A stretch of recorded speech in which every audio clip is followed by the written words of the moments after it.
So, I have a continuing idea on HR1, and I wanted to talk about that a little bit more because I consider that to be significant at this point in time.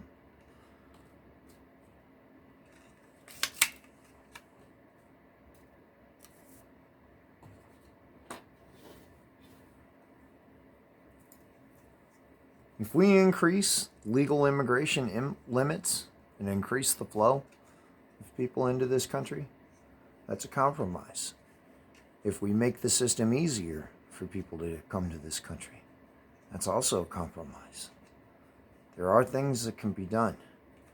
We hold people strictly accountable with zero tolerance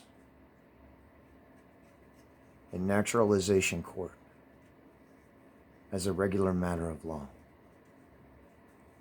An important part of law enforcement to keep our country safe. People say, well, we need less police. Okay, give them less police, but you need more firearms. Everybody needs to buy a weapon now. Not just some people, but everybody, including the mentally ill. Everyone. Certain kinds of weapons, self-defense weapons, basic weapons. Weapons like pistols. Every human being should be able to have a pistol to be able to defend their own life. Especially in a society that's going to be overridden with crime. If we have a society that's overridden with crime, we all have pistols. We have ways of dealing with that, where it puts us in a place of equality, where our body size doesn't matter, and that's important to women. All women, not just some women. It's not just poor women get to be raped. All women.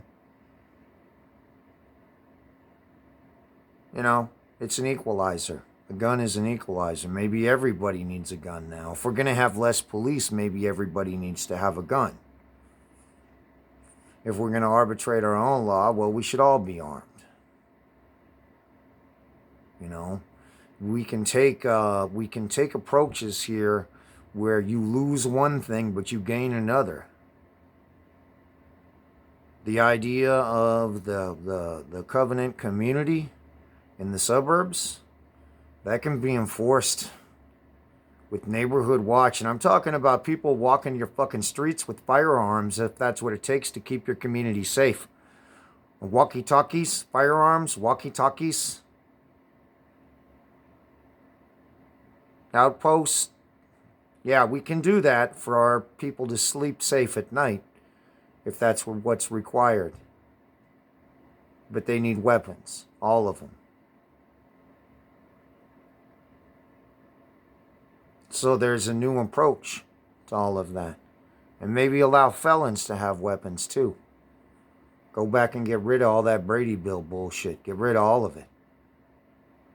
Maybe every person in today's society, if there's not going to be any law enforcement, everybody needs weapons. You're going to say, nobody needs weapons except for your homicide rate is off the fucking hook. And who's to say those people aren't being controlled by some other faction? Because we seem to have a lot of that going on in this country. That's what I'm seeing. What's to say that's not manifesting in this other way? One thing's misdirection. What's to say another isn't? There's no way of knowing any of those things, but they are possible. It doesn't make them impossible. It just makes them unknown. There's ways to find out. There's ways to find everything out.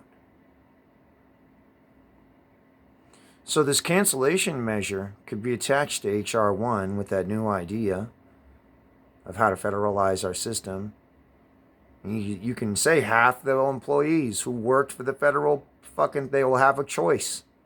They can either go this one career path or they can go this other career path, and that's going to be defined in HR1. That opportunity is at least going to be given to those people. They can either go towards treatment of cancellation culture or they can go towards immigration. And when you say you're wanting to fight against cancellation culture, you're going to be able to reach out to liberals on the other side We're going to say nobody deserves that. Yeah, you maybe deserve to be separated and with somebody else, but you don't deserve that. There's going to be people, you're going to be able to appeal to people on the left side of the audience. So if you can take a package, let's say H.R. 1, can you put together something quick that's got all the immigration measures that I mentioned? I will make it about everything. Make it an immigration bill too. And just settle it. Make it a voting rights bill. Just settle it. Make it a homelessness issue and settle it. No more cancellation culture. Get your $50 billion from the federal government. Get half your people working a new support line. Something that's unbiased. Something that's ran by a bunch of people from the Midwest with integrity who've already been canceled.